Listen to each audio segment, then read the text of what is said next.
No i dobra. Jakie mamy challenge w tych naszych code review, dlaczego chcemy to robić i w ogóle dlaczego chcemy o tym dzisiaj rozmawiać? Przede wszystkim wiele razy było tak, że te code review to były bardzo time consuming, a często było trzeba czekać na przykład na to, żeby ktoś zrobił code review, wiele razy było trzeba wrzucać informacje na kanał, hej, zrób code review i tak dalej. Jak możemy teraz z tym walczyć? To właśnie dzisiaj o tym będziemy rozmawiać.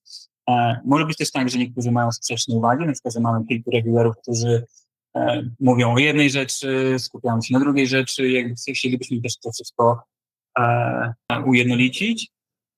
No ale teraz też wchodzi coś takiego jak vibe coding, jak wspomaganie się AI przy kodowaniu, czy to jest Copilot, czy to jest ChatGPT w przeglądarce, czy to jest Cloud Code, więc tego kodu trochę więcej jest by default takiego wyglotowanego, więc chcemy też upewnić się, że to wszystko przychodzi przez poprawne code review, a ten growing scale tego kodu chyba praktycznie będzie już cały czas widoczny, bo nawet jak teraz patrzę na nasze code review w różnych projektach, to widać, że to jest wszystko trochę bardziej tak rozdmuchane.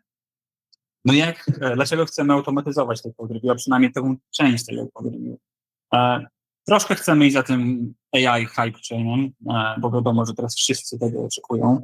Troszkę chcemy zbadać nowe rejony i rewiry, gdzie możemy się troszeczkę posiłkować czymś, żeby było nam troszkę łatwiej, żeby na przykład, nie wiem, deweloperzy nie musieli się skupiać na takiej powtarzalnej pracy, żeby nie było cały czas trzeba skupiać się na takich rzeczach jak styling, jak formatowanie, różne konwencje, jak na przykład, nie wiem, załóżmy, że w jednym projekcie skupiamy się na jednej rzeczy, bo nasz projekt nie jest typowo Djangowy, a jest sterowanie modeli fast API, więc musimy troszkę inaczej do wszystkiego podchodzić, sterowanie modeli i tak dalej. No i dzięki temu koderzy mogą też skupić się na projektowaniu, na mentoringu młodszych osób na przykład, a przychodzi taki automatyczny code review, który wypatruje, gdzie możemy zrobić coś łatwiej, lepiej, szybciej. To jest bardzo fajne. W tym wszystkim możemy nauczyć tego narzędzia, żeby na przykład skupiał się na naszych guidelinach, jeżeli chodzi o projektowanie. No i przede wszystkim mamy odpowiedź faktycznie od razu, bo jak dzisiaj na demo pokażę, możemy zrobić coś takiego, że po prostu wrzucamy merge requesta i w ciągu tam 30 sekund pojawia się jakiś description i tak dalej. Ale to będzie na demo, tak nie będę pokazać. No i tutaj właśnie wchodzi narzędzie, które nazywa się Kodo, kiedyś nazywało się Codium AI. Wcześniej pracowali też na tym, żeby kod generować, takie jak Cloud i tak dalej. Testowałem to, niestety było to bardzo, bardzo wolne, ale też miałem rozmowę właśnie z sales teamem i z technicznym liderem właśnie z kodu i oni mówili, że już odchodzą całkowicie od generowania kodu. Dalej będą to wspierać typu, jak na demo pokażę, będzie możliwość powiedzenia, OK, napraw mi ten komentarz, który sam napisałeś, ale nie będą chcieli tego robić by default. Dzięki temu możemy troszkę bardziej się z tym skalować. Przykładowo AI, Cloud Code, ChatGPT czy Copilot na przykład skupiają się na tym, żeby generować ten kod, a my chcemy ten kod przy użyciu kodu sprawdzać automatycznie. Sprawdziłem też częściowo konkurencji, typu jakiś tam Tracer, CodeRadis, Sorcery i tak dalej. Niestety wszystko jest albo ograniczone, nie ma IDE wsparcia, nie ma wsparcia w GitLabie, nie ma wsparcia w GitLabie, który jest self-hosted, albo jest po prostu turbowolny. Więc Kodo w tej chwili wypadło dla mnie najlepiej. No i tak, gdzie działa Kodo? Przede wszystkim w pull requestach, czyli automatycznie jak mamy sobie temat, tworzymy requesta, to tworzy nam się pewien opis. Mamy takie rzeczy jak description całego merge requesta, gdzie mamy informacje o tym, co tam zostało zrobione, mamy informacje, jaki jest diagram na przykład checków informacji pomiędzy komponentami. Działa również w IDE, czyli na przykład w VS Code, czy w PyCharmie, firmy JetBrains, gdzie możemy na przykład użyć pluginu, który robi automatycznie code review, sprawdza zmiany, które nie zostały jeszcze wrzucone na przykład na Gita, ewentualnie może zrobić review branży, które są rozpisywane, jako są dwa branże, żeby zobaczyć, co zostało zadbane.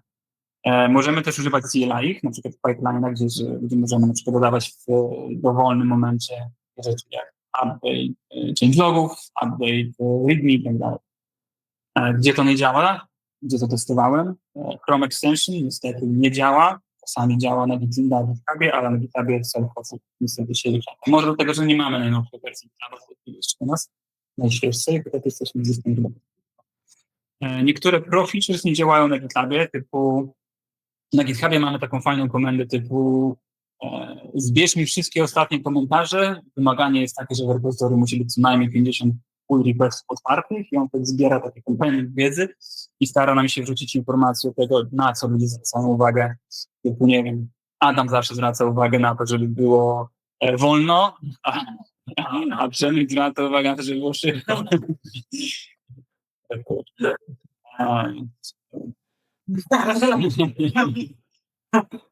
I wtedy ten kodo uczy się, jak to działa na podstawie. No. Sorry, kliknąłem tutaj niechcący guzik. Słychać nas, czy nie słychać? Słychać. Dobra, dzięki wielkie. Czyli przechodzimy dalej. I teraz tak, o czym cały czas mówiłem, to jest główna rzecz, z której korzystałem teraz, z której korzystał zespół, który cały na głęboką wodę jako pierwszy. I pull request intelligence to jest tak naprawdę 15 takich workflows agentów, które kod odpala. I to jest między innymi agent, który odpowiada za wykrywanie bugów, za wykrywanie, drugi agent, który odpowiada za wykrywanie luk logicznych, atakujących testów, jakieś security, naruszanie zasad i tak dalej. Co jest bardzo ciekawe, możemy włączyć się, co niestety nie działa, z Jirą na GitLabie. Nie wiem dlaczego, w supporcie mi też nie byli w stanie pomóc, ale generalnie może kodo pobrać sobie przy wczesnej autoryzacji z Jirą kontekst ticketa i wtedy może nam powiedzieć, słuchaj, twoje acceptance criteria nie zostały spełnione, więc musisz zrobić coś w tym miejscu, żeby to naprawić. Co jest bardzo ciekawe jeszcze, możemy robić coś takiego jak custom compliance, czyli wrzucamy set ruli, które są tylko i wyłącznie potrzebne w tym projekcie, to załóżmy dane pacjentów i nie chcemy tych danych nigdzie złamać, tak powiem, czyli ten cały HIPAA compliance. Więc ja tutaj w jednym z projektów w grupie Advital wrzuciłem takie testowe demo, gdzie zdefiniowałem ileś tam ruli HIPAA i przygotowałem też takie fajne krótkie demo, które pokaże jakby jak ten cały kod wyłapuje te wszystkie rzeczy. Także tak. Co jest bardzo ciekawe, to zaraz do tego dojdziemy. Drugą częścią, jak możemy na przykład korzystać z kodu, to jest właśnie na przykład, akurat tutaj mam screen załączony z VS Code'a. I to nazywa się po ich stronie Shift Left Code Review, czyli na przykład robimy code review przed stosowaniem zmian, czyli robimy jakieś tam nasze zmiany, wygenerowaliśmy feature'ów, sprawdzamy, czy są testy i tak dalej, no i robimy mamy review and committed, możemy sprawdzić, co się zmieniło w naszym bicie i on robi taki właśnie check 100 rzeczy, co zostało wprowadzone i co na przykład można było poprawić.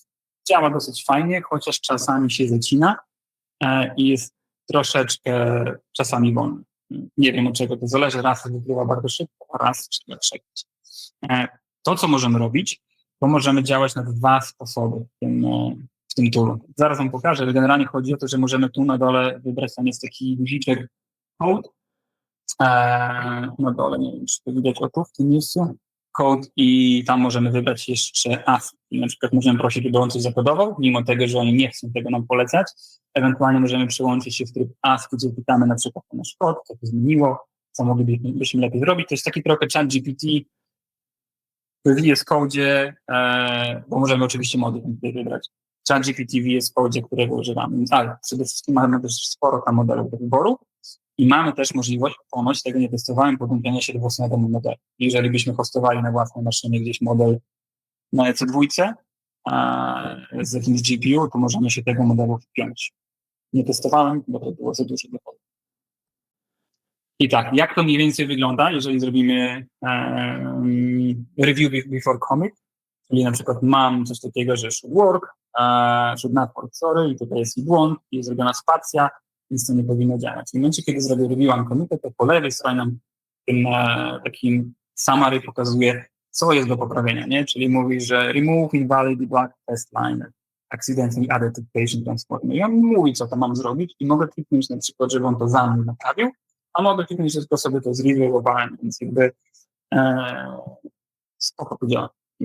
Możemy zagwarantować, że mniej błędów wejdzie do merge requesta przed spuszczowaniem. Co jest ciekawe. I ja zrobiłem trochę to na cwaniaka, bo wykupiłem sobie tą wersję, która kosztuje $38, żeby mieć wszystkie jakby powiedzmy feature'y, ale podpiąłem się jakby pod całą naszą grupę Advital. I teraz tak, to my możemy tam z tego korzystać w tych dwóch projektach, które są, jedna jest demo, druga to jest Engine, ale jeżeli na przykład chciałbym z tego korzystać, to już muszę mieć wykupioną licencję. Więc to ja z tą jedną licencją mam tam 2,5 tysiąca kredytów, ale niestety nigdzie nie widać, gdzie te kredyty są, ile zostało, jak to wygląda. Ale te 2,5 tysiąca jeszcze nie wykorzystałem przez ostatnie tam 2-3 tygodnie testowania ciągłego i dodatkowo jeszcze cały czas składałem tam merge requesty chłopaków w repozytorium.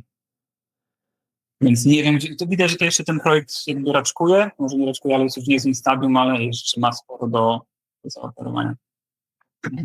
Dobra, i tak, kolejna rzecz, to jest właśnie o tym mówiłem wcześniej, czyli że jeżeli mamy ideę, możemy zrobić na przykład taki team specific rules, ale możemy też zrobić company-wide specific rules, czyli na przykład możemy zrobić jedno repozytorium, gdzie mamy takie rules, code guidelines, jak mamy podchodzić do kodowania i to może być per cała firma, per na przykład wszystkie projekty frontowe, albo na przykład dla tylko backendowych, albo tylko dla Django, to wszystko możemy sobie definiować.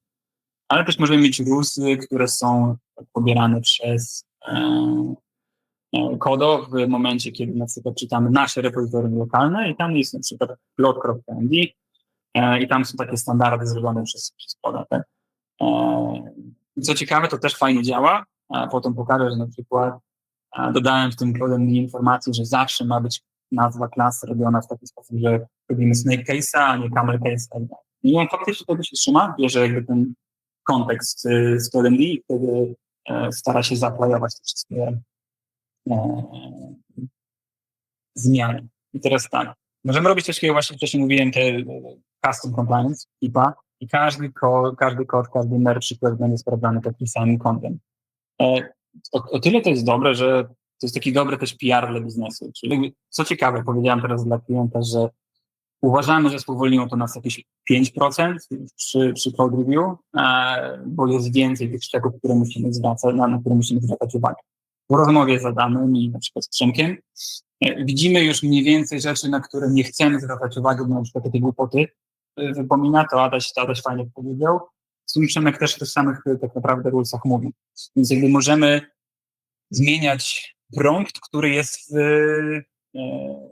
przesyłany do kodu i możemy na przykład powiedzieć, słuchaj, nie zwracaj na to uwagę, zwracaj uwagę na te rzeczy, które mam tutaj wyspecyfikowane. Co tam dalej? Jest coś takiego jak Code Aware, to jest wersja Enterprise. Na początku nie chcieli bardzo długo mi powiedzieć, ile kosztuje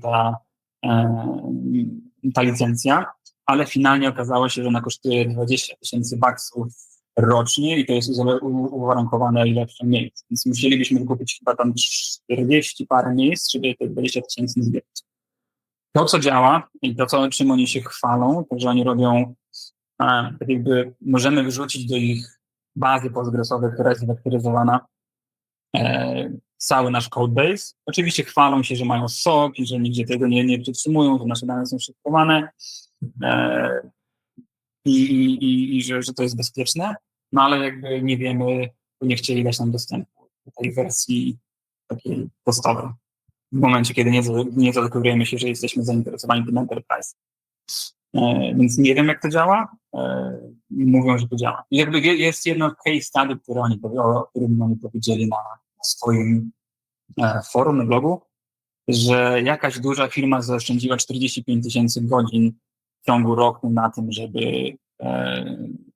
że używali tego kodu do kodu. Nie chce mi się w to wierzyć, bo 45 000 godzin to jest trochę, więc musiało być tam pewnie zatrudnionych paręset osób, ale nie, chwalę się. Jaki jest business impact? No, tak jak mówiłem wcześniej, szybciej jesteśmy w stanie to dostarczać. Wydaje mi się, że jeżeli już dopracujemy to narzędzie, to faktycznie ludzie będą mogli skupić się na tym, żeby skupiać się faktycznie na implementowaniu architektury, żeby skupiać się na tym, żeby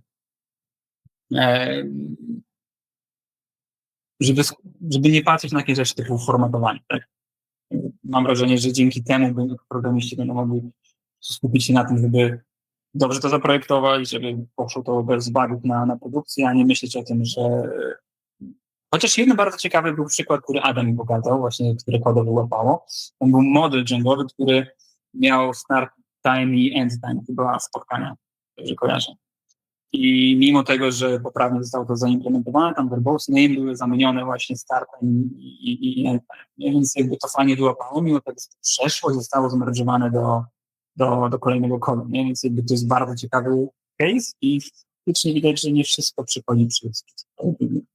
No i tak jak mówiłem, dla deweloperów, bo jest to free, tam jest chyba 75 kredytów, nie wiem, z czym to się wiąże. Każdy call do nich, to jest co najmniej są 4 call do jakiegoś czata GPT, do Cloud'a czy do czegokolwiek i oni to biorą na siebie, ale nie wiem jak szybko te kredyty się wyczerpują. Jeżeli chodzi o team, na przykład jeżeli chcielibyśmy zrobić to nie wiem, to musimy zapłacić za $38 za każde jedno za każdy jeden seed. Z tym, że tutaj nie ma data retention, czyli jeżeli mamy tę wersję free, oni w jakimś tam sposób wykorzystują te dane. Ja o to pytałem, co oni dokładnie wykorzystują. No i mówią, że to nie jest nic związane z kodem, z Jira i tak dalej, raczej to są logi, zapytania, ale nic może być takiego kompromisu. A Enterprise to jest to około 20,000 za rok. Co jest najważniejsze, że tam jest ten codower i możemy na przykład mieć to self-hosted i jakieś tam jeszcze dodatkowe bullshit, które co powiedzieli, typu SSO, nie wiem po co SSO, tak łącznie myślę, co to jest pole. No i dobra. Dobra, to w takim razie chciałbym szybko to pokazać. To jest nasz GitLab i to jest właśnie demo, które zostało przygotowane przez właśnie ten projekt demo, który został przygotowany. No i załóżmy, że zrobię sobie jakiś tam Jira. To, co on teraz robi. Dlaczego podałem tutaj AV69? Dlatego, że chciałbym, żeby spróbował pobrać ten ticket, mimo tego, że on wiem, że nie pobierze, to mam nadzieję, że pobierze. Bo tam jest generalnie też taki konflikt, który możemy sobie ustawić. Próbowałem zrobić raz przez autoryzację taką SSO, więc poszło, drugi raz próbowałem wygenerować klucz API do Jiry, też nie poszło, niestety oni starają się cały czas pomóc, ale nie mogę. No dobra, już mówię, jeszcze nie przyszło. Ale zaraz powiem, że to bullshit. Nie, to jest bullshit, co ja zrobiłem, żeby pokazać, jak to jest głupie. Już ja pokazuję, co tutaj jest, nie? Czyli zrobiłem tutaj kilka błędów. Przede wszystkim logger, który nie tak działa. Po drugie, printowanie personal details, czyli jakby informacje o tym, jaki jest social security number, co teoretycznie jest tym, są danymi wrażliwymi. No i oczywiście na przykład takie rzeczy typu żebyśmy nie, to jest konkretnie w HIPA, żebyśmy nie printowali errorów bardzo jakiś tam sensitive weapons exception, nie? I tak, pierwsza rzecz, która jest, to jest ten PR compliance guide. To, co on pokazuje na czerwono, to są wszystkie rzeczy, które są niepoprawnie, nie przeszły compliance, nie? Na zielono, ok, w porządku, a na szaro to są rzeczy, na które musimy zwrócić uwagę ręcznie, żeby na pewno nic tam dalej nam nie przeszło. No i pierwsze, co wyrzuciło, to jest Security Compliance Sensitive Data Exposure. Czyli on wyłapał nam, że my coś tam tutaj logujemy, jakieś client data i on mówi, że bank login mamy i password. Tak? Więc to z automatu mamy informację o tym, że to nam nie przejdzie.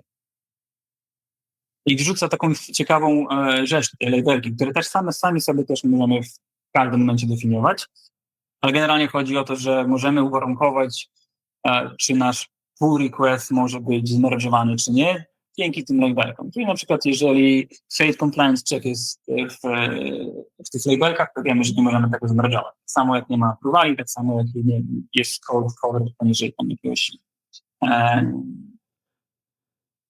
thresholdu. I teraz tak, mamy ticket compliance, no właśnie nie działa, nie wiem dlaczego, ale generalnie, co jest ciekawe, możemy też stworzyć ticket, o ile by działało, w Jirze na podstawie tego, co zostało zrobione, bo to już my coś robimy na gębę, bo klient tak chciał, ale chcemy mieć na to jakieś traceability, więc musimy użyć do tego właśnie tego batonu. I to, co zostało właśnie zrobione, to, co zostało wyłapane, to jest ten custom compliance, czyli na przykład to, co ja zdefiniowałem, czyli PHI, login restrictions, No i tutaj mamy informację właśnie, jaka to jest HIPAA. To jest dokładnie to, co ja tam napisałem z automatu to blokuje. To jest o tyle ciekawe, że w momencie, kiedy generuje nam AI dużo kodu, bo nie wiem, vibe kodujemy, no to taki check, czy na pewno nic nam nie wyleciało, może być bardzo pomocny.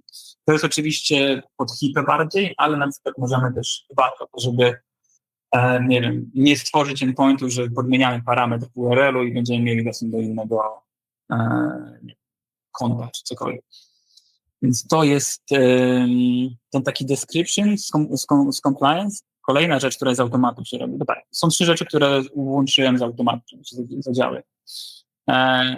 Nie wiem, dlaczego nie wygenerowało się description, ale powinno być description ticketu. Potem druga rzecz, która powinna się wygenerować, to jest ten compliance. I trzecia z automatu, która leci, to jest PR code suggestions. Czyli sam się zapkował i zdownował, ale okej. Może nie podoba mi się to, co sam zaproponował. Mi się podoba. Więc jak mamy PR Code Suggestions, to on nam mówi, jakie mamy kategorie, czyli coś związane z security, jak jest impact. No i faktycznie, kiedy ile razy przychodzę i spojrzę sobie na jakiś review, który jest pod Vital, to on faktycznie fajnie wyłapuje rzeczy, które są low priority i które są high priority. No i tutaj fajnie mówi pierwsze co to, że avoid printing sensitive user data. Wyłapał to, co jest nie tak. No i dobra. I teraz jak on umożliwia pracę, jak kod umożliwia pracę? To jest wszystko przez komentarze. Czyli możemy na przykład wykorzystać komendę ask i how would you place this number in scale of 1 to 10? Be honest, boy. No dobra, zaraz on powinien wrócić z nie to. Więc on za chwilę wróci z informacją. To, co on jeszcze dodatkowo może robić, to możemy dać test add docs, czyli jeżeli chcemy stworzyć jakąś dokumentację, możemy robić tak, że dajemy add docs i wpisujemy konkretny komponent, czy cokolwiek on sam sobie wyłapie, ale mogę dać zwyczajny add docs i on w tym momencie powinien spróbować wygenerować dla mnie jakiś tam description dla moich logi. Zaraz też do tego dojdziemy. I teraz tak, jak 1 na 10. Czyli generalnie ten code review chyba nie, ten merge request nie jest zbyt jawny. To, co jest bardzo ciekawe, on właśnie mówi, co to trzeba poprawić. Możemy taki zrobić. To nie jest, bo to jest akurat taki bardzo szeroki spektrum, ale możemy zadać bardzo specyficzne pytanie typu, jak byś naprawił to logowanie. I on faktycznie to zrobi. A tamte docsy chyba się robią. Tutaj zrobimy co tam? Dronek coś wymyśla. Standardowo. Dobra. Analyze to jest coś takiego fajnego, że on łapie peer documentation, zaraz może pójdzie dalej. Analyze robi coś takiego, że on sprawdza to, co jest w tym requestie i on na przykład wyłapie, że nie ma testów, wyłapie, że nie ma nie wiem, dokumentacji i powinno wyskoczyć coś takiego na samym dole, jak takie checkboxy. I oni na podstawie tych checkboxów, jeżeli klikniemy w jakiś tam checkbox, tutaj na przykład docs, to jest wysyłany webhook do kodu i to kodo sobie w jakiś tam sposób działa i wraca. I on ten hey boy będzie prawdopodobnie próbował jakoś tam poprawić. I teraz tak, są 2 kolejne metody to jest on da informację, co możemy poprawić. To jest to samo, co ten PR Code Suggestions, ale też możemy użyć custom prompt. To jest dokładnie to samo. Prompt. I możemy na przykład powiedzieć mu tylko remove only log. Że on nie będzie zwracał na nic innego informacji, niż na to, że ma tam nie logować. To jest też dosyć ciekawe, chociaż nie wiem, kto chciałby to wszystko robić przez komentarze. Chyba wolałbym wejść do VS Code'a i poprosić go, żeby on to dla mnie zrobił. I dobra. Generate labels jest kolejna komenda. To jest to, że po prostu po poprzednim review, na przykład jeżeli poprawiliśmy swoje poprawki, zrobiliśmy swoje poprawki, to on może na nowo wygenerować labelki, na nowo zrobić review. Widziałem, że da się tego używać. I wrzuci jakiś tam kod. Teraz wam też pokażę, że w której zakładce.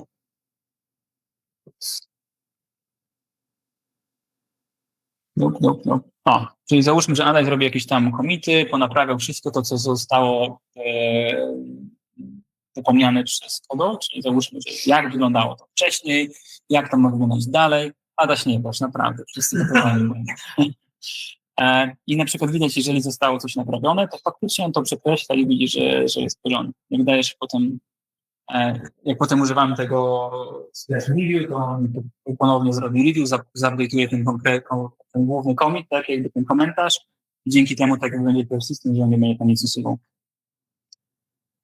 I też robi właśnie ten taki review guide, więc dzięki temu mówi, co tam zostało zrobione, co tam jeszcze musi zostać zrobione. Dobra, wróćmy do naszego. Czy się coś zaktualizowało?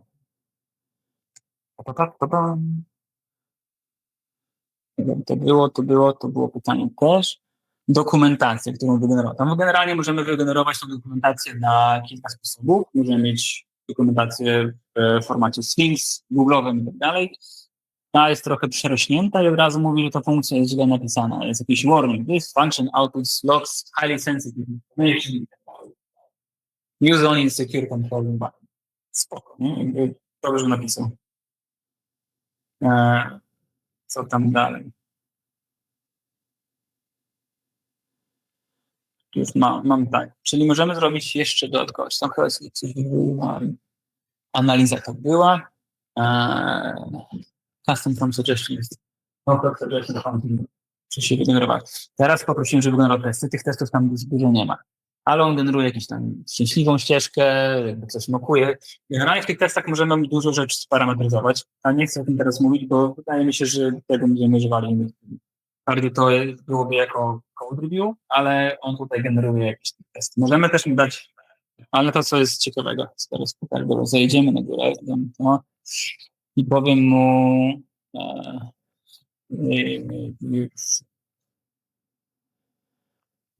ja mówię w preview, żeby on tego nie printował. Generalnie to wydaje mi się, że to jest niezła uwaga. I zaraz ten, gdzie ten komentarz to nie wyleciał. Live, dobra. Ja sobie skopiuję ten link i możemy pójść do tutaj i chyba to było implement. Co napisałem? Co? Chyba nie. Jeszcze nie widziałem, że poszło. I tak, ja mogę mu powiedzieć, że weź to ziomek za mnie i zaimplementuj. I on po chwili wróci właśnie z propozycją kodu, którą my możemy wrzucić, nie? I o tyle fajnie działa GitLab i GitHub też, że my możemy zaplajować rzeczy, które ktoś nam zarekomenduje do wrzucenia, nie? Czyli jeszcze czekamy.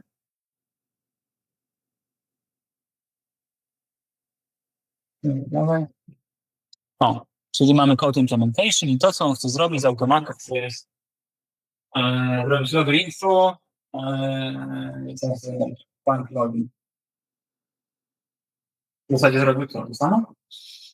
Client wziął attribut bank login bez pathu, czyli bank login wziął, ale nie wziął passwordu. Więc jakby coś tam zaimplementował. Ja mogę zrobić tak, że apply suggestions, czyli on mi to zrobi, to wrzuci gdzieś tam. To, co jeszcze pytał Marek, to ja mam tu sobie zapisane też, czyli jeżeli chcemy update'ować changelog, to możemy zrobić też update changelog i dajemy informację, weź mi to spuść. Bo jak nie damy tego PRL changelog, to on nie będzie tego puszował do repozytorium, tylko wywali jako komentarz, więc trzeba wtedy wejść i to próbować samemu przerzucać. I w zasadzie najważniejsze chyba jest to, żebyśmy teraz dopracowali te custom prompty, które dodatkowo będą szły, żeby nie zwracał uwagi na to, co on tam, na co zwraca on uwagę, te modele. Ten changelog, chyba nie ma jeszcze.